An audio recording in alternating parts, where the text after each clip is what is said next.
たします。お出口は右側です。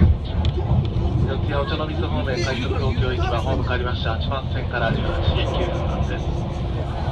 代々木千駄ヶ谷品町方面各駅停車はホーム変わりまして13番線から発車いたします。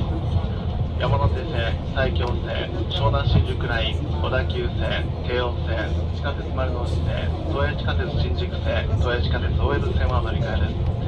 埼京線各駅停車新木場駅は1番線から18時15分発です。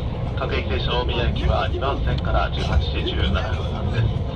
湘南新宿ライン、横須賀線直通逗子駅は1番線から18時20分発です。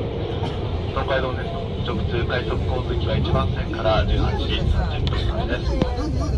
湘南新宿ライン高崎線直通快速高崎行きは4番線から18時23分発です。宇都宮線直通小金井行きは4番線から18時38分発です。特急成田エクスプレス51号成田空港行きは5番線から18時39分発です。JR 東日本をご利用くださいましてありがとうございました。終点新宿に到着です。またのご利用お待ちしております。